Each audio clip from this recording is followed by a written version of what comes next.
Assalamualaikum warahmatullahi wabarakatuh. Alhamdulillah alladzi anzala as-sakinah fi qulubil mu'minin liyazdadu imanan ma'a imanihim. Asyhadu an la ilaha illallah wahdahu la syarikalah wa asyhadu anna nabiyyana Muhammadan abduhu wa rasuluhu la nabiyya ba'da. Amma ba'd. Qala Nabiyyu sallallahu alaihi wasallam al-yadul ulya khairum min yadis sufla. Mari kita senantiasa bersyukur atas segala rahmat, taufik, hidayah dan kasih sayang Allah. Di antara berbagai nikmat itu ada yang sering kita lupakan, yaitu nikmat kesehatan, yang sebenarnya kesehatan ini adalah investasi yang sangat luar biasa diberikan Allah dengan gratis kepada kita. Terkadang kita lupa untuk mensyukurinya. Kadang kata Imam Syafi'i, nikmat telinga itu baru terasa jika telinga kita sudah bermasalah. Nikmat mata itu baru terasa jika mata kita sakit. Nikmat kaki itu terasa baru ketika kaki kita luka atau mungkin kecelakaan dan sebagainya. Terkadang ketika nikmat itu ada, kita malah lupa dan lalai mensyukurinya. Karena itu insyaallah kehadiran kita berjamaah ini bahagian daripada mensyukuri nikmat Allah Subhanahu wa taala. Salawat dan salam kiranya Allah sampaikan, Allah curahkan, Allah tautkan, Allah hubungkan dengan kekasih kita, yaitu Rasulullah Muhammad sallallahu alaihi wasallam, yang telah membawa risalah dinul Islam, yang memberikan kepada kita keselamatan, memberikan jalan hidup, way of life, menuntun hidup kita bagaimana agar selamat di dunia, lebih-lebih nanti di akhirat. Hadirin wal hadirat, jamaah sekalian yang dirahmati Allah, tausiah kita pada ba'da zuhur hari ini mengambil tema tentang bagaimana pandangan Islam tentang sifat malas atau hamba yang pemalas. Bagaimana Islam ajaran yang anti dengan sifat malas. Hadirin sekalian wal hadirat yang dirahmati Allah, di dalam satu hadis Rasulullah pernah bersabda, al-yadul ulya khairum min yadis sufla, yang artinya tangan di atas itu lebih baik daripada tangan di bawah. Hadis ini sekilas memang kita lihat ini memberi, bersedekah, membantu dan menolong orang. Karena memberi, karena berinfak, bersedekah, membantu orang itu lebih baik di atas tangan. Kalau orang yang meminta itu di bawah, saya kan minta, mohon bantuan Pak, mohon perhatian, di bawah. Tangan di atas lebih baik daripada tangan di bawah. Ini memang banyak dibawa persoalan sedekah, membantu, menolong. Tapi makna yang lebih dalam kita ambil dari hadis ini secara substantif, sebenarnya menunjukkan kenapa seorang bisa membantu, kenapa seorang bisa menolong, kenapa dia bisa berinfak, bersedekah. Karena dia rajin, karena dia punya etos kerja, karena dia memiliki harta, karena dia diberikan Allah keutamaan, karena dia mencari karunia Allah. Di sisi lain, kalau kita perhatikan, orang meminta itu lebih cenderung nanti dia malas, lebih cenderung dia menjadi orang yang berpangku tangan dan sebagainya. Maka kalau kita perhatikan, hadis itu sebenarnya menjelaskan bahwa kita umat ini harus menjadi orang-orang yang rajin bekerja. Jadi kalau istilah yang sering Ustaz katakan itu, mari kita bekerja keras, bekerja cerdas, bekerja ikhlas, kemudian bekerja tuntas. Apa maknanya? Bekerja keras itu berarti fisik kita dengan sungguh-sungguh bekerja, tidak berpangku tangan. Pernah Nabi mengatakan kamu jangan menghayal. Nabi mengatakan jangan sampai kamu berangan-angan. Sekiranya begini, nanti begini, begini dan sebagainya. Ini dilarang oleh Nabi. Bahkan di dalam hadis dikatakan tulul amal, orang yang panjang angan-angan itu bahagian daripada temannya syaitan. Disitulah bedanya cita-cita dengan angan-angan. Kalau angan-angan itu dia tinggi saja hayalannya, tetapi tidak ada ikhtiar, tidak ada usaha. Kalau cita-cita itu diiringi dengan usaha dan ikhtiar, target, sasaran dan tujuan yang memang jelas. Nah, inilah yang perlu kita ambil bahagian yang pertama, bekerja keras. Yang kedua, bagaimana kita itu bekerja dengan cerdas. Kalau bekerja keras itu kerjanya fisik. Kalau cerdas itu akal. Jadi perlu akal, kecerdasan. Kalau Buya Hamka pernah mengatakan, kalau hidup hanya bekerja, kerbau di sawah, membajak sawah juga bekerja. Kalau hidup hanya untuk makan, maka monyet di hutan juga ya cari makan. Kita tidak hanya sekedar bekerja, kita tidak sekedar mencari makan, tetapi lebih dari itu, bekerja ini adalah bahagian daripada ibadah. Inilah sebenarnya, karena itu kalau kita kerja ini ibadah, kita harus lebih sungguh-sungguh, karena kita sedang beribadah di sisi Allah Subhanahu wa Ta'ala. Bukankah dalam hadis juga dikatakan, orang yang mencari nafkah, seorang suami yang keluar rumah, lalu kemudian dia sebelum kembali meninggal di jalan Allah, maka para malaikat mendoakan diampuni dosanya dan dia dalam keadaan mati syahid. Ini kan bahagian daripada motivasi. Jadi yang kedua, bekerja dengan ikhlas. Kemudian jamaah sekalian yang dirahmati, bekerja tuntas. Nah, ini bahagian daripada profesionalisme. Bagaimana kita tuntas? Kalau dalam agama itu ada namanya iman, Islam, ihsan. Jadi ihsan itu yang terbaik. Bagaimana kita melakukan yang terbaik dalam hidup ini? Ini yang kedua yang perlu sekali kita lihat tentang persoalan bekerja. Islam anti dengan sifat pemalas. Jamaah sekalian, yang kedua, ada satu riwayat yang Ustadz baca, bahwa pernah satu ketika Rasulullah ketika itu bersalaman dengan pemuda. Jadi ketika salaman itu, lalu Nabi melihat tangan si pemuda itu agak kasar. Jadi enggak lembut dia. Kalau ini kan lembut misalnya tangannya, ini kasar, agak menggerutu-gerutu, agak keras. Sehingga Nabi bertanya, wahai anak muda, tanganmu kenapa? Kenapa begitu keras? Apa yang ada di tapak tanganmu? Maka si pemuda tadi mengatakan, ya Rasul, saya ini kerja di ladang, saya ini menanam kurma, saya mencangkul, saya kerja keras untuk biaya hidup orang tua, ibu saya, ayah saya. Lalu dalam hadis tadi dikatakan Nabi mencium tangan tadi.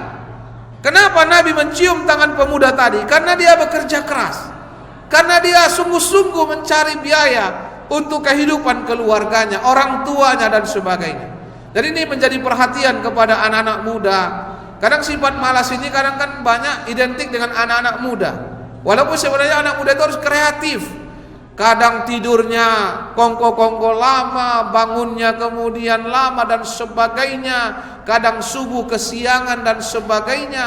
Nah, ini anak-anak muda. Apalagi para mahasiswa, selalu Ustaz katakan, kenapa terlambat kuliah? Kenapa jam 8 kuliah masuknya kok bisa terlambat 15 menit? Kan tak boleh lagi masuk. Sudah ada perjanjian, sudah ada kontrak kuliah. Lewat 15 menit dikasih toleransi. Pak, saya kesiangan, Pak. Tadi apakah sholat subuh? Enggak, Pak. Berarti ini jamaah sekalian yang dirahmati Allah. Ini penyakit yang perlu kita lihat. Bahwa yang kedua itu ternyata Nabi bangga dengan anak muda. Nabi mencium tangan seorang pemuda karena tangannya kasar, bekerja di ladang, bekerja mengerjakan kurma, pohon kurma, ladang kurma, sehingga Nabi merasa bangga dengan pemuda tadi. Ini yang kedua, bahwa Rasulullah SAW bagaimana mencintai orang yang bekerja keras, dan Rasul membenci orang yang memiliki sifat pemalas. Kemudian yang ketiga, Nabi pernah mendatangi satu kaum. Lalu segitu sampai di kaum tadi, satu kabilah tadi, Nabi bertanya. Dan ketika itu Nabi melihat ada seorang bapak yang dia memang di masjid berzikir, kemudian beriktikaf begitu lama betul, 1 harian begitu. Lalu kemudian Nabi bertanya, wahai penduduk kaum ini bapak ini siapa? Ini si fulan ini siapa? Oh Pak, oh Bapak ini ya Rasul, inilah orang yang soleh, inilah orang yang paling taat di kampung kami ini. Dia di masjid saja, tidak ada keluar-keluar dia dari masjid. Pokoknya dia di masjid saja. 1 hari, 2 hari, bahkan kadang berbulan dia di situ. Dia tidak lagi ada beraktivitas di luar. Lalu ketika itu Nabi mengatakan, jadi menurut kalian orang yang paling soleh siapa? Dia. Orang yang paling alim siapa? Dia. Orang yang paling taat dia ya Rasul. Lalu kata Nabi, saya bertanya, dia ada keluarganya? Ada ya Rasul. Ada istrinya? Ada anaknya? Ada. Siapa yang membiayai istrinya? Siapa yang membiayai anak-anaknya? Yang kedua, makan dia siapa yang menyiapkan? Karena dia kan beribadah terus, makannya siapa yang menyiapkan? Lalu ketika itu dijawab oleh penduduk kaum tadi, mereka bilang, ya Rasul, ada saudaranya yang bekerja di pasar, jualan di pasar. Jadi saudaranya yang jualan inilah yang mensubsidi, dibiayainya keluarganya, dibiayai anaknya, dan makannya diantarkan. Maka Nabi mengatakan, akhuhu khairam minhu. Saudaranya yang jualan di pasar, yang bekerja itu jauh lebih baik daripada dia yang hanya terus di masjid. Dia terus berbulan-bulan tanpa pernah bertanggung jawab untuk nafkah saudaranya tadi, istrinya tadi, anak-anaknya tadi. Ini menunjukkan bahwa jamaah sekalian, ajaran Islam ini adalah ajaran keseimbangan.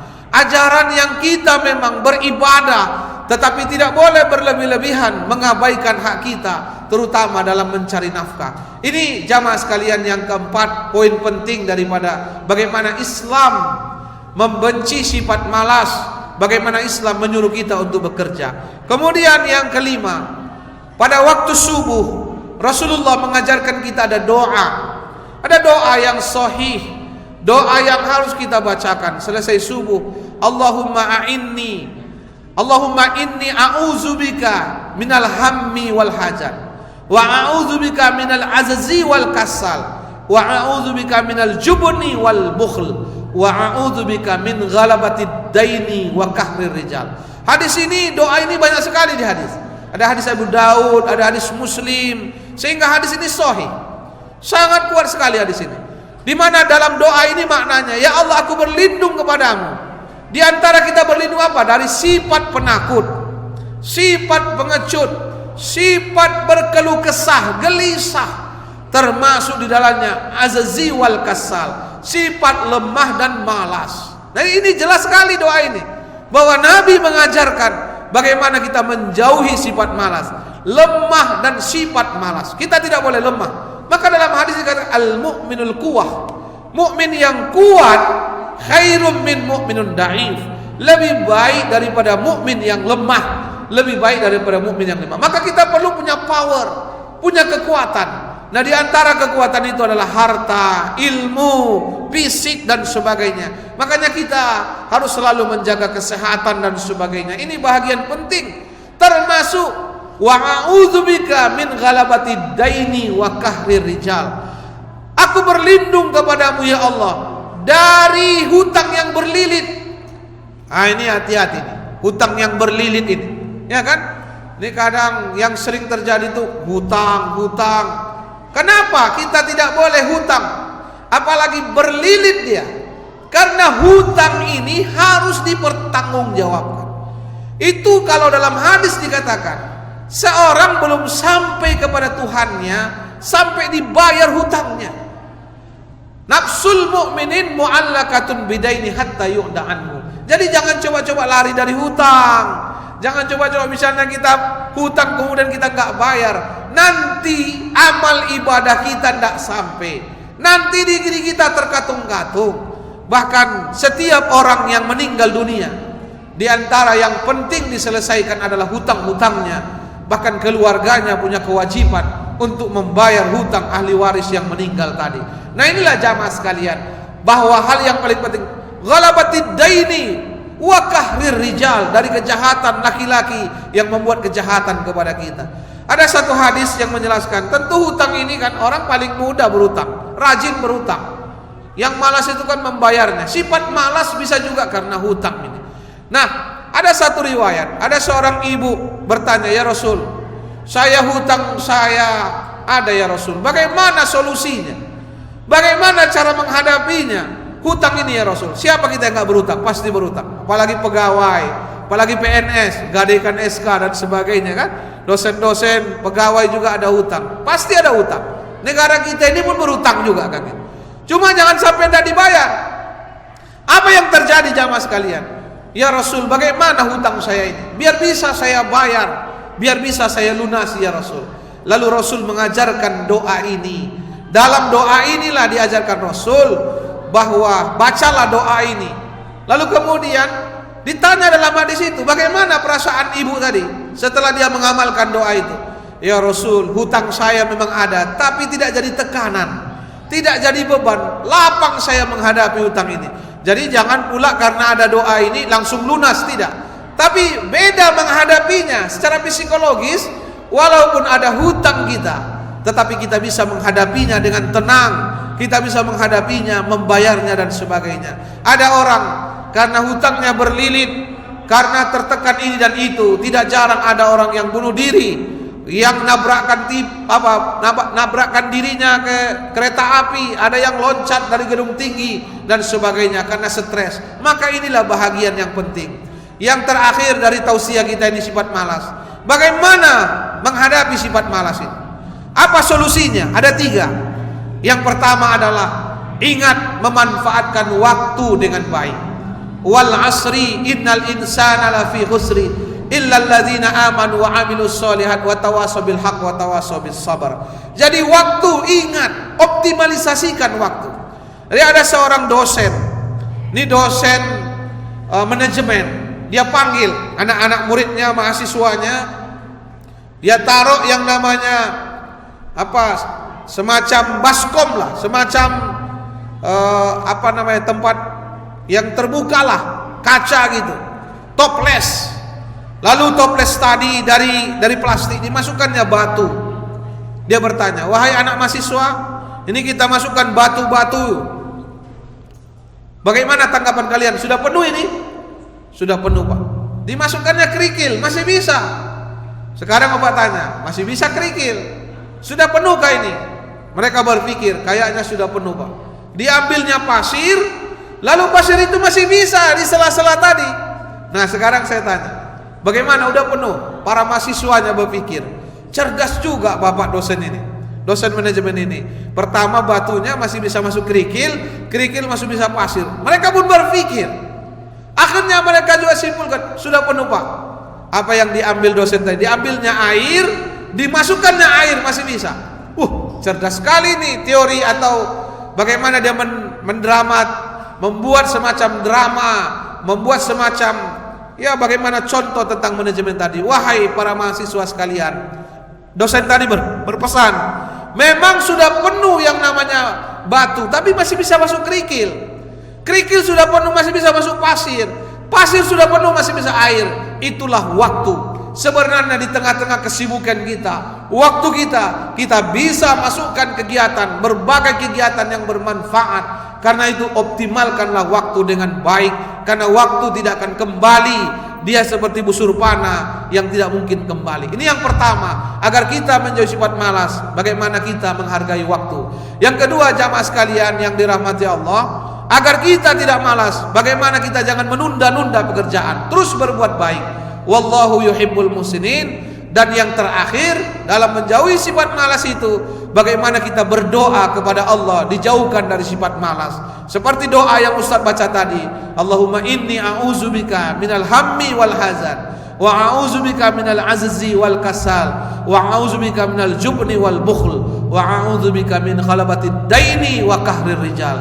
Kita berdoa kepada Allah dijauhkan dari sifat pengecut, dari sifat penakut, lemah, berkeluh kesah, malas, termasuk sifat malas tadi, termasuk sifat lemah, dan kita berlindung dari hutang berlilit dan berlindung dari kejahatan-kejahatan orang yang ingin berbuat jahat kepada kita. Mungkin inilah tausiah yang bisa Ustaz sampaikan. Mudah-mudahan bermanfaat. Jadi kita ambil, mari kita jauhi sifat yang pertama. Ini ada sifat penyakit pertama, kuman, jauhi. Apa itu? Kurang iman. Nah ini. Yang kedua, jauhi sifat kumuh. kurang ilmu. Yang ketiga, jauhi sifat apa? Kumal, kurang amal. Nah, yang keempat yang harus kita jauhi adalah sifat yang perlu kita hindari, kudis, yaitu kurang disiplin. Karena kita tidak disiplin. Orang yang rajin, orang yang pasti dia disiplin. Orang yang malas pasti karena sifat yang tidak disiplin. Tanpa disiplin, orang tidak akan bisa sukses dan berhasil dalam hidup ini. Billahi taufiq wal hidayah. Nasrun minallah wa fathun qarib. Assalamualaikum warahmatullahi wabarakatuh.